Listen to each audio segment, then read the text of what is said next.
Evening. Welcome to the Pennsylvania 166th District House of Representatives Candidates Forum, sponsored by the Radnor League of Women Voters. Would you please rise and join me in the Pledge of Allegiance? I pledge allegiance to the flag of the United States of America and to the republic for which it stands, one nation, under God, indivisible, with liberty and justice for all. Thank you very much. I'm Gayla McCluskey. I'm part of the voter service team here at the Radnor League of Women Voters and also recently elected to the national board. I will be the moderator for the evening. The League is a nonpartisan political organization, meaning we neither support or oppose candidates. We are dedicated to ensuring that all eligible voters have the opportunity and the information to exercise their right to vote. The League encourages all eligible voters to actively seek it.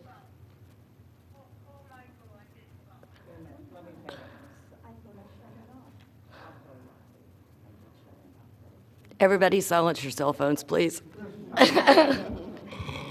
We encourage everybody to go to our website, vote411.org, where you'll find information on all the candidates. You'll also have information there on voting as well as your polling places. And so we encourage you to go there to be informed and to vote on November the 6th. I'd now like to introduce our two candidates that are with us this evening. We have Baltazar Rubio, who's the Republican running for this seat, and Greg Vitale, who is the Democrat incumbent. I'd like to thank Radnor Township for hosting this evening. It's being televised live, and the tape will be put on YouTube and on the League's website for all to see. The format, excuse me, each candidate will have a 2-minute opening statement. Then there will be asked questions from the League as well as questions from the audience, and each candidate will have 1 minute to answer those questions. We have 3 magic cards for each candidate, yellow cards that allow them at any time to extend their comment period for 30 more seconds. We have a timekeeper who I'll thank in a minute, but I have my trusty gavel if people go over. And we will conclude the evening with 2-minute closing statements. We expect the forum to run about an hour. I'd like to thank Susan Feldman, who coordinated the forum this evening, took care of all the logistics. There are a number of League members that will be handing out index cards to which you can write your questions.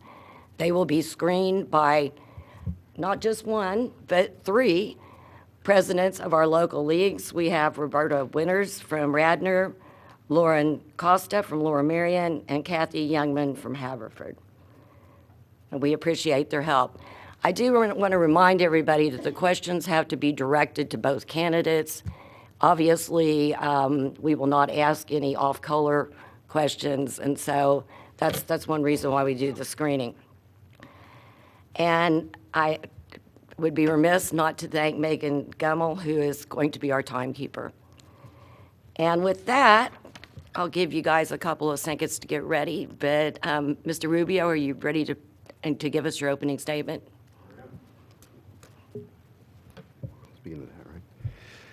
Hello, I'm Baltazar Rubio, father of 2 toddlers, a first-generation American of Latino descent, a career public defender, and a very concerned citizen.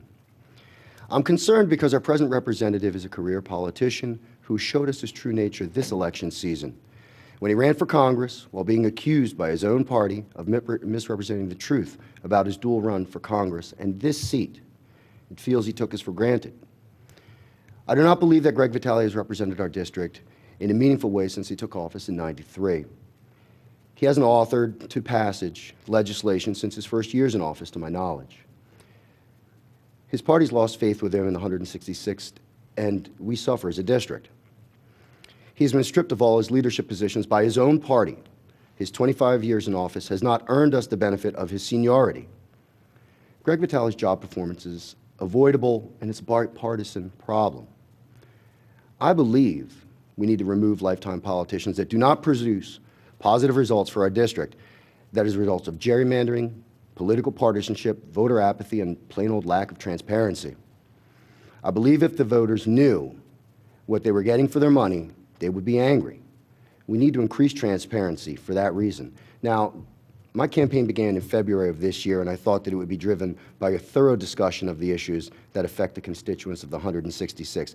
Unfortunately, my criticism of Mr. Vitale, through his votes, has drawn hate mail and anger, which is par for the current political course that we're on. And I find that we need to do something to lower the temperature of our political discussion. I would suggest that people look to more independent-minded politicians and people who are more moderate. And I would suggest that I am that type of person to represent the 166th.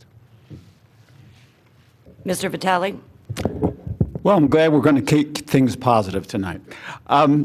Thank you, League, for putting this on. You guys always do a great job. Thank you to the audience for your being here tonight, showing your interest in good government. Thank you to the citizens of the 166th District. It's been an honor serving you, and thank you for the trust you place in me. I am a lifetime 62-year-old resident of this district. I think my values reflect this district. I am a strong supporter of brick-and-mortar public schools because I understand they are the bedrock of this community, and our good schools are why our property values are so high and our children are so successful.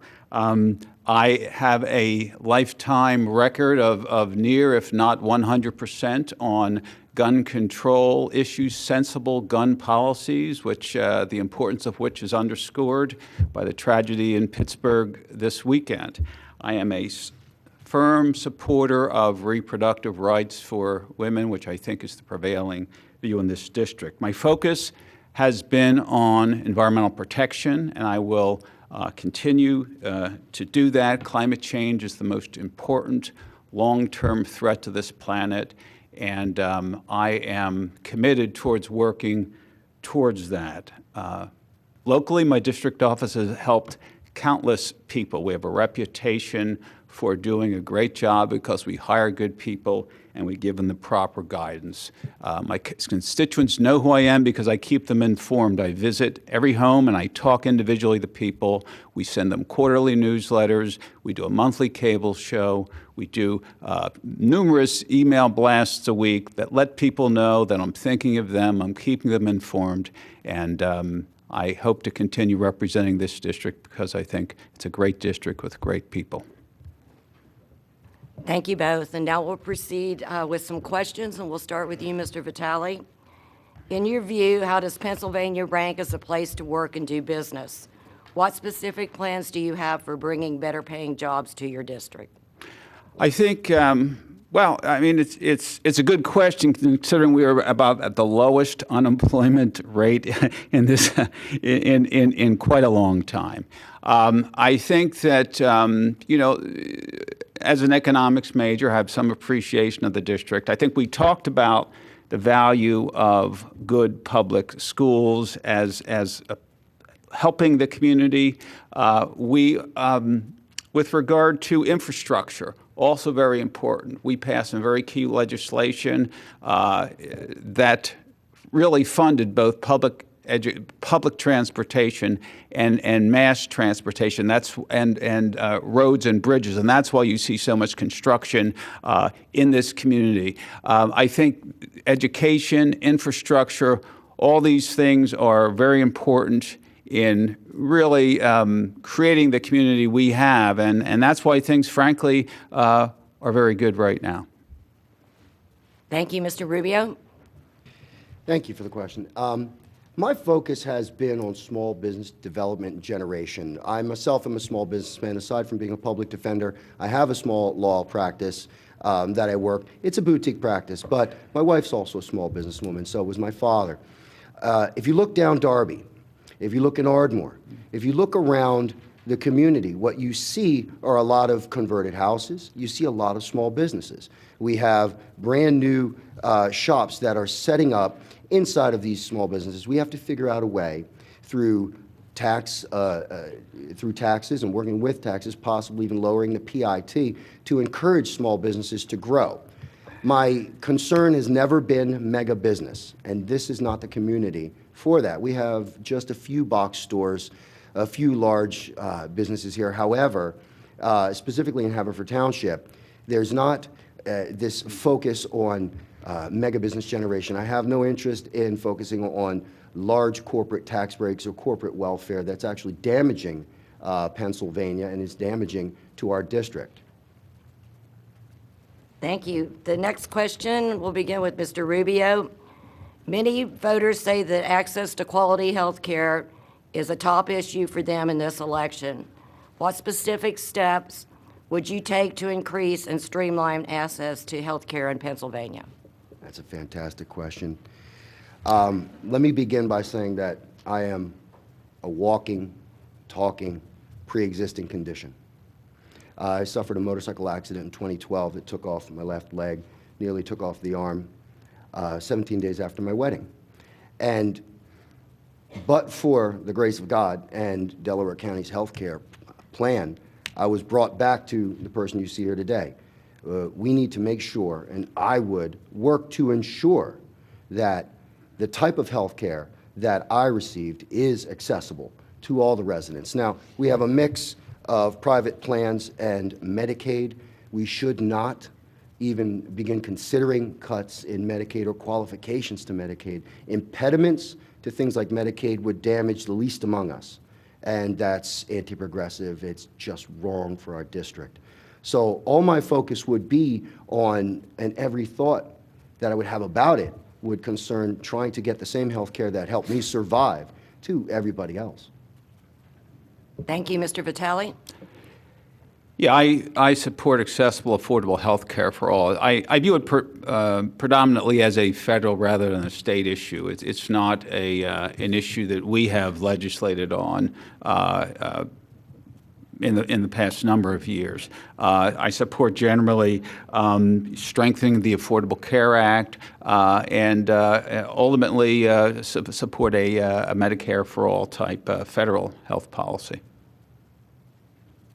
Thank you. We'll move on to the next question. We'll start with Mr. Vitale. Pennsylvania schools continue to be challenged with increasing class sizes and increasing costs. What do you view are the top problems with public education, and what are your proposals to improve it? One problem we have is the state is not meeting its responsibility to fund basic education. We're probably only giving about 36.8% of the total monies for basic education. We really, if we are responsible, we would increase that to about 50%. That would drive money into school districts. It would take pressure off of local school taxpayers, senior citizens, and so forth. Another issue we've just dealt with relating to that in Harrisburg is high school graduation requirements, the high-stakes testing. We just passed legislation that really responded to the complaints of citizens and pushed that back and made other avenues accessible to, instead of these high-stakes tests.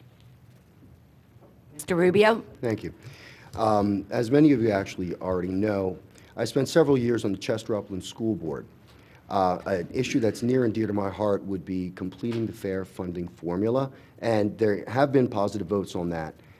We need to make sure that we don't have a school board like I had to deal with in 2011 that had to sue Governor Corbett.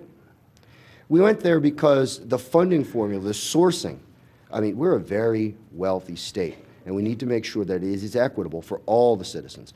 The 166th has some of the best schools in the district, best school in Delaware County, but they always need improvements. So we have to make sure that the funding sources that come out of Harrisburg would work to our benefit, but also be very fairly distributed throughout the state. So we begin with the fair funding formula, but then move on from there and have a little bit more progressive view of how we have to deal with the least among us and those school districts that are reflected that way.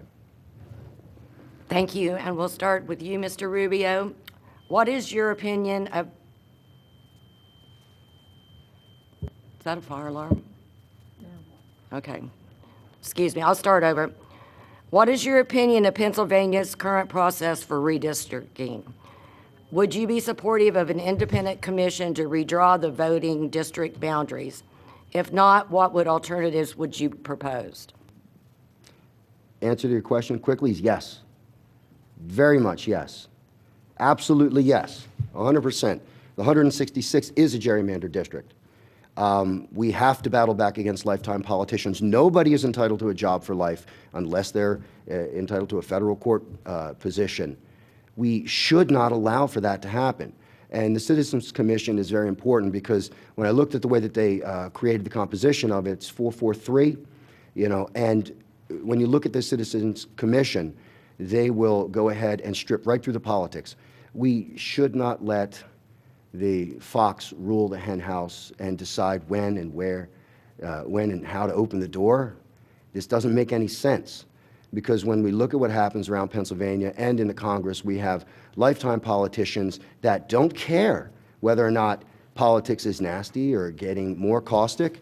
I'll use my card on this one. Because the current political climate has a lot to do with, you know, very entrenched positions from the politicians who can speak any way they want and know that they'll get reelected, put forward any bill they like, and they know they're going to get reelected. And now we're in a position where we're fighting for the republic's life, and we've seen political violence now, which has only been matched by, the last time we saw something like this was in the 60s with the Weathermen. Political bombings, you know, these attempted assassinations, the shootings at ball fields of congressmen. This is due to things like gerrymandering, safe districts, and out-of-control politicians. Thanks, sorry. Thank you, Mr. Vitale. I'm a co-sponsor of House Bill 722, the Samuelson bill, which creates an independent commission for redistricting. And I guess the poster child for the need for that was our own former 7th Congressional District, which was just an abomination. It took the court to step in to change that, but that's only a one-time solution. That issue reappears with the next redistricting. So I am a firm believer of an independent redistricting commission. I'm a co-sponsor, and I'll continue to work on that issue. Thank you, and we'll start with you, Mr. Vitale. What is your primary motivation for public service? You know, many years ago, when I was a much younger man, the township adopted a recycling policy in response to a state law that was passed, which I felt was taking the easy way out. So I set up a card table and began gathering signatures as a community activist, and was able to improve the township's recycling program. I took that to helping out getting a household hazardous waste collection program in the county, and took that environmental activism now to Harrisburg. My life mission is environmental protection. I get up in the morning and think the focus of my day, how I structure it, depends on what I can do to help the environment. I am focused on that issue, and that's what drives me, and that's what keeps me wanting to do this job. Because, and I'll just take a card, there are, this is a fossil fuel state, and it's really tough doing environmental policy in a fossil fuel state, but it's so needed because we produce a full 1% of the world's greenhouse gas in Pennsylvania. And there are not legislators in Harrisburg who will simply take the time, get into the weeds, use their political capital on this most important issue. I've done that. I have the commitment to continue to do that. That's what drives me. Thank you, Mr. Rubio. October of 2010, I was working in criminal court, public defender's office, I had a gentleman who was on multiple violations of probation, and he came to me begging me for more help with his heroin addiction. And I went to my judge. We discussed it. My judge threw him away for 2 years. Like that. Done. The way that we view opioids and people who suffer from addiction is almost inhumane. And it's the reason why I grew into my public defender service. It's the reason why I spend so much time fighting for my clients. And it angered me that my judge would do that to this gentleman. And it fully expressed how many times he tried. But what I realized was that we as a community had failed him. We as a community did not offer enough treatment to him. And I was talking to the wife for 2 weeks, complaining to her that somebody should do something, and she reminded me that I should be the one. Thank you. And moving on to the next question, we'll start with Mr. Rubio. What is the biggest unfunded or underfunded infrastructure requirement you see for Pennsylvania in the next 5 years? How would you pay for it? What taxes or fees would you increase? What other spending would you reduce? Internet development. Wireless broadcasting and free Wi-Fi is one of the largest, unfunded, underfunded problems. And it's an infrastructural development. I was reading some reports about the country. We are relying too much on our cell phones for wireless communications, and here's the reason why it's important. Because as we transition into the 21st century, we're going to be dealing a lot with small businesses, home production businesses, and our pipelines for moving products has been revolutionized by Amazon. So when we're living in a post-Amazon 21st century with a lot of small business people, we have to make sure that they're able to access their marketplace, and increasingly that marketplace is the internet. We have a lot of internet dead zones all over the state, primarily in the center of the state, but we need to access or create the access to free Wi-Fi for people who want to get their small business off the ground, and I think this is another way to help that. Thank you. Mr. Vitale? Certainly, if you believe the overwhelming majority of climate scientists and what came out of the Paris agreements, we need to be carbon neutral by mid-century to avoid the worst effects of climate change. And that involves moving away from fossil fuel infrastructure, things like pipelines and coal-fired power plants and so forth, to carbon-free infrastructure, more solar, more wind, various charging stations, and so forth. So I think we need a massive reshaping of the infrastructure of our economy to deal with this very pressing reality of climate change. Thank you. And we'll start the next question with Mr. Vitale. Gun violence has become too commonplace in our nation as well as our state. What are your suggestions to end gun violence? How would you protect our children from gun violence in schools? I co-sponsored an assault weapons ban. I've co-sponsored legislation with regard to lost and stolen guns. I've co-sponsored legislation with regard to banning bump stocks, those devices that cause quickly repeating firing. I've co-sponsored legislation with regard to banning high-powered magazines. Recently, we had a success on this issue in Harrisburg by actually passing legislation which the governor signed, a rare gun win, which would take away guns from those domestic abusers who either have had a final protection from abuse order issued against them or have been convicted of a crime relating to domestic abuse. So that was one very small win we had, but there are many things we can do. We just need the people up there to do it. Thank you, Mr. Rubio. Thank you. He's referring to House Bill 2060, I believe. The PFA law. Now, that is a fantastic beginning incremental step in what has to be constructed as good common sense gun legislation. When you take a look at what guns really are, when you consider the responsibility that goes with owning firearms, you have to keep in mind that first and foremost, we have to make sure that we focus on keeping them away from individuals who should not otherwise possess them or who have done something to disqualify themselves. The PFA Bill 2060, fantastic start. It acknowledges the fact that we will remove guns from people who have proven themselves to be dangerous in domestic violence cases. We have other issues we need to look at, universal background checks, the HB 1400 background checks at gun shows.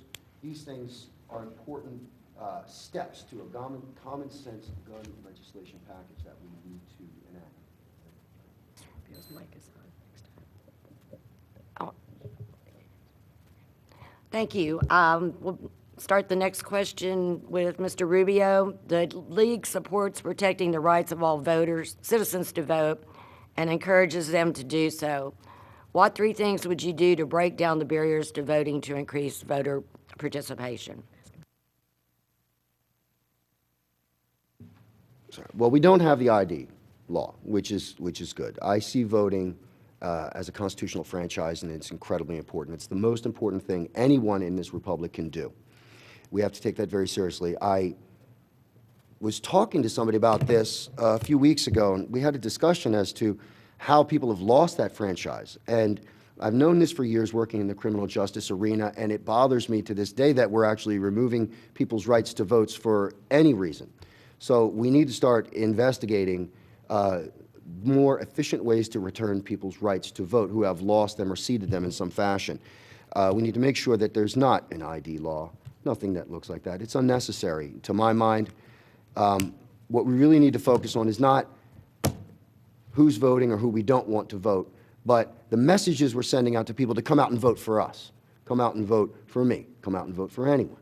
We have to make sure that our messaging is more important than any restriction on voting. Thank you, Mr. Vitale.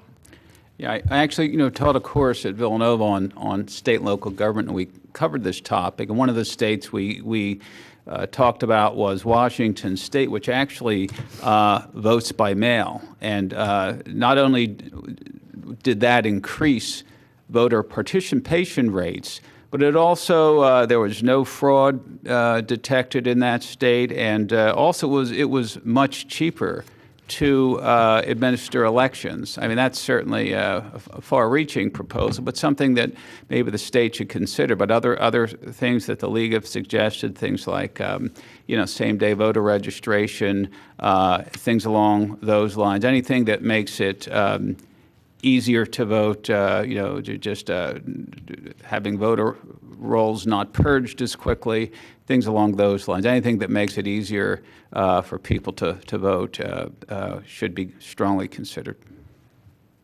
Thank you, and we'll begin with Mr. Vitale.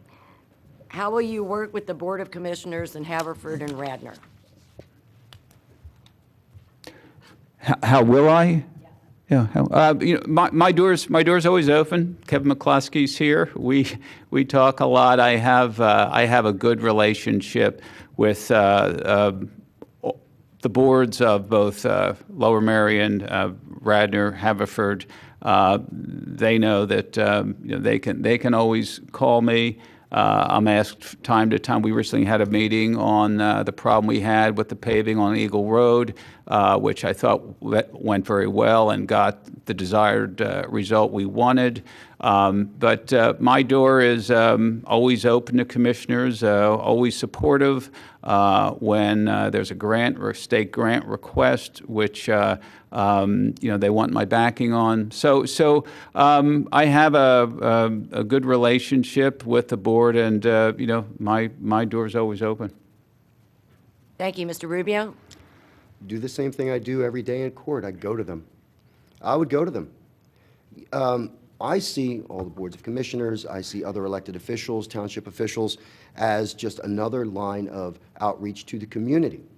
They are, in a way, even more grassroots. So being there with them and talking to them and finding out their concerns, should structure the way that I would approach my job in Harrisburg. I think every representative should do this.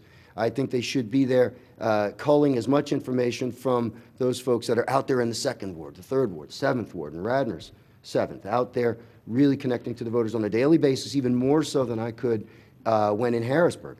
So I would use them to set the agenda that I would take to Harrisburg. If there are needs, like I was talking to one of the commissioners here, Radnor, there's a, 10 seconds. There's an underpass that's continually getting struck by a truck and no one's listening. This is something that needs to be taken care of. I've heard the cost valuations on it. Let me just run off on Rich's thing for a minute.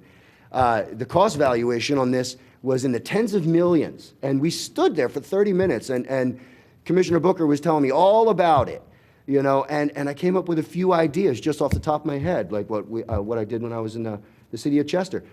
We have to redirect the truck traffic, and I told him, I said, well, how about we start talking to Garmin, we start talking to all the app makers that have any directional apps, we can go ahead and stop getting your bridge hit by redirecting them on their TomToms and their Garmins and in their cars. It's things like that that make this job worth doing, but also helps make me a more effective representative. Thank you. We'll begin with Mr. Rubio. Domestic violence is an issue that impacts families and communities. How do you believe the legislature can best address this issue and support those who are both victims and dependents in these unfortunate circumstances? Now that is a question. That's very important. We, as a government entity, are cautious not to get into people's homes. However, when you do something that invokes the police action, then we need to take a very serious stand against that violence. Now, I've dealt with domestic violence for over a decade as a defense attorney. I see it. I'm proud to see what our representatives are doing about removing guns in domestic violence situations. I know exactly how the PFA laws work there, but we can strengthen those. We can make sure that we give more resourcing to the judges at the county levels to hear, to have longer hearings, to have more in-depth hearings, give more resources and community and social work resources to the families affected. We don't have a social work interaction, and you would be surprised to know that in PFA courts there's no social work interaction in violent situations. So, and this is a problem across the board. I see in public defense, we're not funding these concerns nearly enough. And this is directly a resource issue from Harrisburg. It's just a funding source problem. I've seen it for 13 years as a defense attorney, 10 years as a public defender, and I would absolutely go to Harrisburg to help resource this issue better. And I think we need to throw a lot of social work at it just to begin with. Yeah.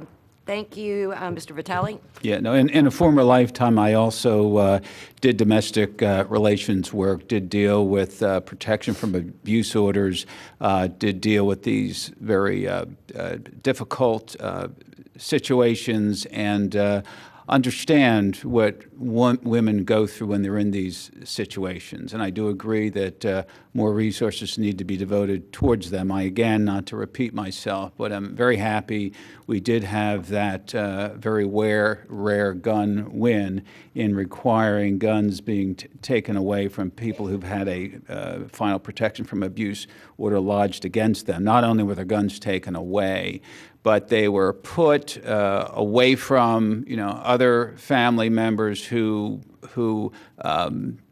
may, in fact, give them back. They were put in they were required to be given to attorneys or police authorities. Yeah, very supportive of this issue. Thank you, and we'll begin the next question with Mr. Vitale. Do you support or oppose increasing Pennsylvania's minimum wage, and why? I support it. Our current, okay, look at you, not you, I get it, I'm sorry.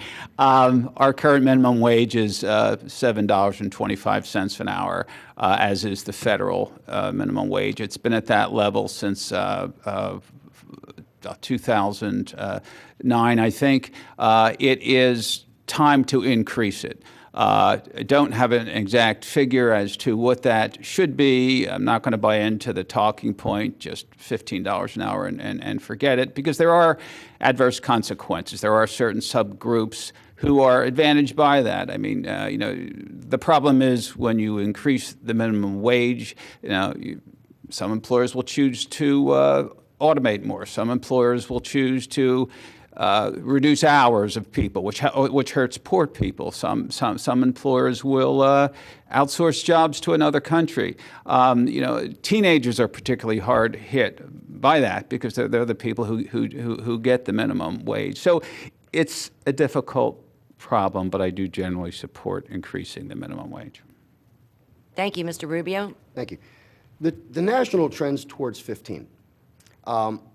And we do, as Mr. Vitale pointed out, and as CNN's pointing out, as the news is always pointing out, the economy's booming. Unemployment is at a historic low for some communities. But if we artificially increase the minimum wage, we're going to end up causing problems for small businesses. What we need to do first, before we just make an arbitrary decision on this matter, is talk to small business leaders. Talk to the SBA. I've been endorsed by CPAC for these types of reasons.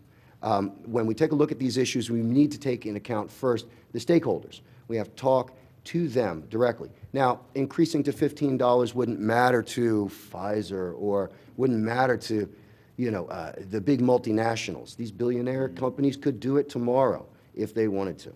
However, the people most affected are going to be the small business people. Like I said, I pointed out Ardmore, Darby Road. All right, when you take a look at the businesses on Manoa and Route 3, if you go to Nuss Printing, if you go down there to Brick and Brew, ask them if they can afford it. And whatever their answer is, that's how it should drive the debate. Thank you, and we'll begin with Mr. Rubio for the next question. Are you satisfied with the size of the state legislature? If not, how would you like to see it changed? This goes back to my opening argument, goes back a few questions. We have to figure out a way to govern correctly, and in order to do that, we have to stand against career and lifetime politicians. This is not a right to do this job. There's nothing about this job that dictates that I or anyone should be here for 10, 20, 30, 50 years. You take a look at people in the U.S. Senate, a lot of them are there to the point, like I said before, that they don't care how what they do affects all of us. So I'm absolutely for taking a look at how we perhaps even reduce the size of the legislature. We're one of the highest paid, this is one of the highest paid legislatures in the country, all right? $90,000 a year to do this job, all right? And like I said before, and in the opening remarks, you got to ask what you're getting for your money. As a business prospect, you got to know and make sure that they're accountable. And perhaps shrinking the size of the legislature could accomplish that goal of good government. Sorry. Thank you, Mr. Vitale. I've opposed House Bill 153, which would have shrunk the size of the legislature to its current 203 to 153 legislators. Interestingly enough, that bill was also opposed by the League of Women Voters. It was opposed by Common Cause of Pennsylvania. It was also opposed by the Farm Bureau. The Farm Bureau opposed it, interestingly enough, because in rural areas where a 60,000 person district, it now stretches 80 miles across. If you increase the size, if you decrease the size of the legislature, you're increasing the population, and that gets to even a more unmanageable size. The problem with decreasing the number of legislators is you increase the number of people we represent. You can no longer win this job on shoe leather. You become more dependent upon special interest groups. There's a value to representing a smaller number of people. There's more intimacy. There's more chance you're going to be able to just chat with people, go to their events, and so forth. So I think that there's sort of it's a very populist idea, but it has unintended consequences, and that's why groups who've given us some thought oppose that. Thank you. And we'll start the next question with Mr. Vitale. What are your strategies for protecting marginalized communities in Pennsylvania from housing, lending, employment, and other discrimination? We don't really have any strategies, frankly, but I do think it's very important that we have good schools. It's very, and even though, especially early on when the district had a slightly different character and it was not the most popular thing in the world to support funding for Chester Upland and Philadelphia, I did because it's so important. It's so important to give kids an education. You can say what you want about adults, but every kid ought to have an education where he has the opportunity to actualize his potential. So I would say things like supporting pre-K, supporting basic public schools, supporting, programs that give these kids meals so they start off the day with a good breakfast. Things like that. You can't waste money when you're investing in poor kids and their education. You just can't waste money. Yes, and Mr. Rubio? There was some civil lawsuits that I dealt with, the fallout from about reverse redlining. I think your question points in that direction. 10, 15 years ago, a few credit card companies were accused of taking advantage of poor communities. And since Chester, when I was working there, I had some credit card cases, and I saw the effects of reverse redlining. And this is the type of thing that you're talking about. We need to take a stance with credit and lending institutions that they are not to take advantage of these communities. As they begin to transition, as Chester has started to transition, Upper Darby started to transition, as these communities, West and North Philly, start to transition upwards economically, we do see that lending institutions are going in there. Now, my experience with the reverse redlining was that I came to find out in Philadelphia and in Delaware County that when they go and extend these credit cards, they just abuse these people with fees and interest in the lawsuit that follows these credit situations. So we need to take a more serious look and stance against those type of practices. Thank you. And we'll start with Mr. Rubio. What are your suggestions for increasing state revenue to finance the programs you want to implement? Shale tax. Shale tax. We should have voted on that one. It was on the floor. It was voted down. Some in this room voted against it. It didn't make sense to me then. We need to increase our tax base by creating other businesses and creating other avenues and revenue streams. Now, we do have some very good revenue streams here and some available. Marijuana is becoming actually an available revenue stream. The possibility that that could increase is basically increasing a tax base. Now, none of this will then increase the income tax for all of you citizens, because when it comes right down to it, you're the ones that keep us in this job or not. And if I was to go out there and increase all of your taxes, you'd have a real serious problem with me. So we have to be creative about finding our funding sources. And then when we have one that is readily available, we need to act proactively to capitalize on that source. Thank you. Mr. Vitale? I mean, not only was I the first legislator to introduce a shale tax bill, but I was told, reminded by a reporter, that when then Governor Wolf was Revenue Secretary Wolf, I actually introduced the concept in Pennsylvania. As an economics major, it made perfect sense to me, and I brought it up when Governor Rendell was governor. So I'm fully supportive of a shale tax, and but frankly, if you look logically at our tax sources, the PIT, if you increase the PIT maybe a 0.5%, right now it's about 3.07. That is a very strong revenue source. You could really fund education and really reduce and use that money to really help communities lower their school taxes. So we need to think about that if we really want to get beyond rhetoric and really talk about realistic revenue sources. Thank you, and we'll begin with Mr. Rubio on the next question. What do you view as the worst of our existing state-funded programs, and should it be eliminated or modified? That's a tough one. The list has to be evaluated. We really need to go from top down. Now, as I'm not in Harrisburg, I don't have access to the overall budget itemized and to really see how these things work. I can look at it on the internet and I can guess at the things that I don't like, but the one thing that I don't have is experience in the understanding of each individual community's budget. So when we start talking about what we're going to cut, it cannot be something that we just decide, well, you know, this is a bad idea, or conceptually or even philosophically these things are bad ideas. We have to take a look at when we trim the budget, where it's going to have the most impact and how. There's been a lot of discussion federally about doing things like trimming Medicare. This is an example of a not good idea. This is an example of, you know, people who have been in office too long making pronouncements that will not affect them because they won't get voted out of office for doing it. So when you consider trimming budgets, you have to consider the impact on the individual community that it will have. Actually, you know, we are frankly underfunded right now. I think our state budget is underfunded. We underfund education. We underfund environmental protection.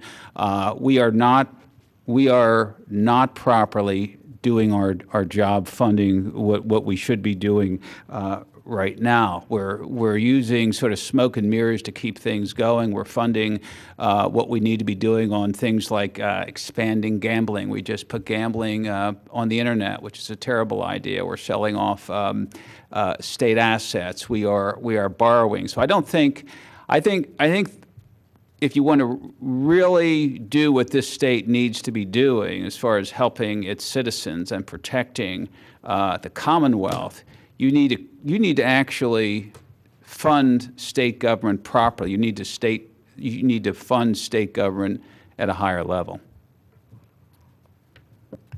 Thank you, and we'll start with Mr. Vitale. What are your top 3 environmental priorities for 2019 to 20 session of the General Assembly? How will achieving these priorities improve Pennsylvania's environment and benefit the residents and businesses in our district? I think the top doable goal with regard to the environment is methane regulations. Governor Wolf promised methane regulations in 2016. Still has not delivered with regard to existing sources. I'm tracking the development of regulations, which he said is going to come out in 2019. But I think that's something realistic we can do to really, combat climate change. Properly funding the Department of Environmental Protection is crucial to what we do. We've lost probably we're down from about 3,000 employees to 2,600 employees in about the past decade. You talk anecdotally to the workers for the DEP, they are cut beyond the bone. I think that would be step 2. Thank you, Mr. Rubio. Thank you. There's 2 ways to look at this. Now, we look at the global effect of carbon. So we've got to investigate or consider instituting carbon tax. Great. But the 166 suffers from other more local and serious problems that have been ignored by the legislature. Drive down Route 3, you're going to get to a bottleneck. And you go Darby Road, you're going to get to a bottleneck. Come around in many of our communities, you're going to get to bottlenecks. We got an F rating by the American Lung Association 2 years ago, I believe it was, the study that I saw. It was because we have smog. It's not something that's really big and a sexy issue, but it's an issue that affects my children. It is an issue that affects your children on a daily basis. And we haven't done anything from the state to even institute a traffic study in decades to go ahead and start moving the traffic through faster. It's great to talk about the global environment on this. However, in our local environment, we have to deal with smog. And I was going to say solar panels, but I got stopped.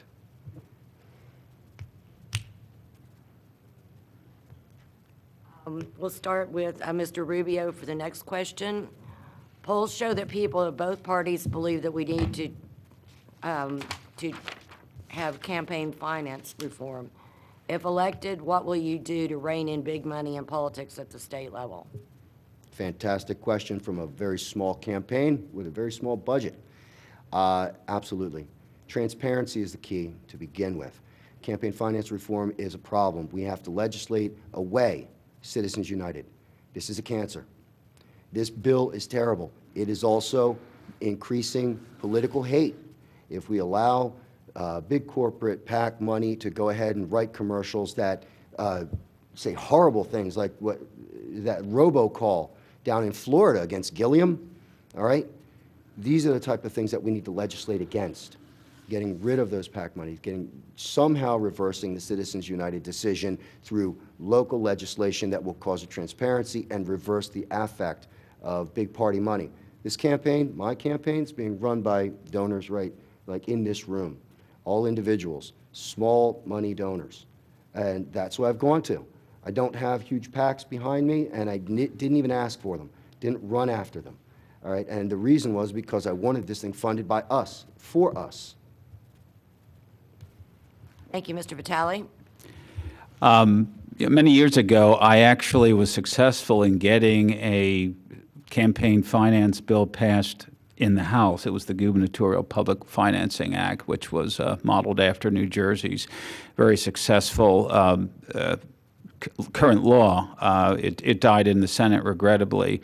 I also, because I thought we should have had a searchable database for campaign contributions, and we didn't, I actually did my own, put my own up until, and kind of shamed, I believe it was the Ridge administration, into doing it themselves, because if I could do it as a lowly backbench legislator, they could too.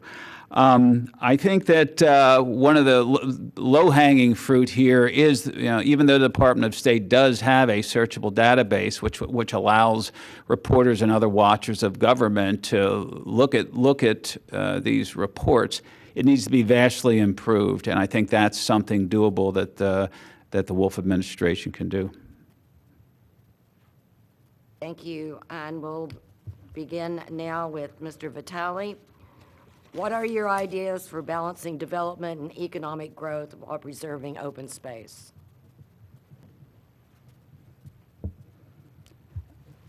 I don't think they're mutually exclusive at all. I've always supported, our Growing Greener programs and other things that fund preservation of open space.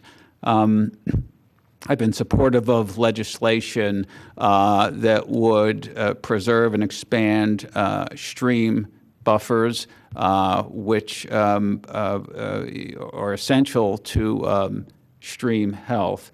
I've have a probably a lifetime record of 100% with regard to environmental issues. And again, I just don't think the two issues of economic development and preserving open space are mutually exclusive. Thank you, Mr. Rubio. You may be surprised to hear me say I agree with that. I think he's right on that point. I think that when we allow a business to zone in, we have to, at the local level, and Radnor is good at doing this, I've observed, make sure that they do preserve open space. We have to make sure that impenetrable space, parking lots, so on and so forth, is kept to the minimum necessary to achieve the needs of the business. So it becomes a zoning type of issue there. The state could help that, with crediting and with business development that would help these folks go into an area and not just ruin it with parking lots. We have to keep that little bit of open space for our children. We have to keep it for our community, and it's important, especially since I moved into Haverford Township, and there's a bit of a paucity on open space. I really love my local parks, and I keep finding new ones, but before we allowed the zoning to go into the way that it has, as far as the community was concerned, they maybe should have done a little more to preserve it. Thank you. And we'll begin with Mr. Rubio on this question. The 166 has a complicated relationship with Philadelphia. How would you describe that relationship, and are there changes you would like to make? Philadelphia is a bit of an interesting situation with dark money creep. I've been looking at this and have been studying the problem recently. They are looking to take over, and the current 5th Congressional will give them the ability to dictate terms in the congressional district to Delaware County. We have to not necessarily resist so much as stand our ground on legal issues. We need representatives that will go there and make sure that the laws, to go to Harrisburg and make sure that the laws don't unnaturally or unnecessarily favor Philadelphia's growth. Because Delaware County was doing fine before, before Philly dug itself out of its hole in the 80s, in the 90s, all right? We were doing fine back then.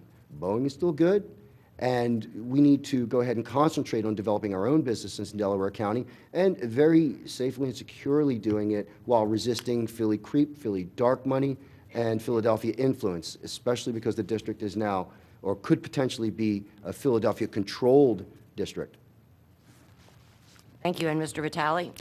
Yeah, I wouldn't call it complicated. I'll tell you a funny story. When I was in high school, I was on the same high school football team as both Mayor Nutter and Mayor Kenny. So we get along very well.